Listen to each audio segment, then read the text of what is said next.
Hi, I'm so glad you stopped by. I'm going to read this story called Clifford's Puppy Days. Hi, we are Clifford and Emily Elizabeth. Clifford is my dog.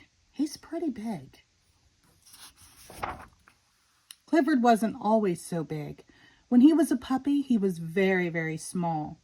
I had to be careful when I played with him. He was too small to fetch a ball. Poor little Clifford. He wanted to play with my toys.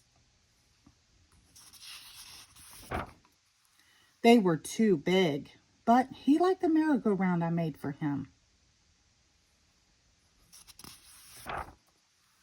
On cold winter days, Clifford found snugly warm places to sleep. Like my cap. We put a clock by his bed at night. The ticking seemed to lull him to sleep. Once I forgot to turn off the alarm. At first, I gave Clifford baths in our bathtub.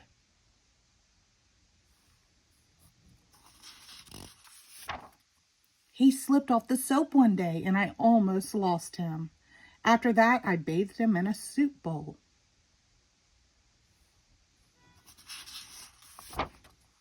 Daddy was surprised when I told him what I used for Clifford's bathtub. It was fun having such a small puppy, but Clifford was easy to lose. One day my aunt came to visit. When she left, we looked all over for our small red puppy. My aunt found him in the bake shop. Clifford was scared. He plopped into the cream puffs. Then he ran through the pies. The baker tried to catch him, but Clifford climbed up the wedding cake.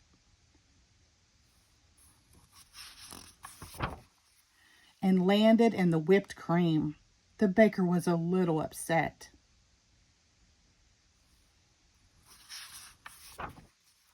What a mess! My aunt didn't know what to do. She didn't want to bring Clifford home looking like that. A small boy with a big dog had an idea. He said his dog loved whipped cream. In no time, Clifford was all cleaned up. I was so happy to have Clifford home again. The dog who brought him to me was the biggest dog I had ever seen. Until Clifford grew up. The end. Thank you.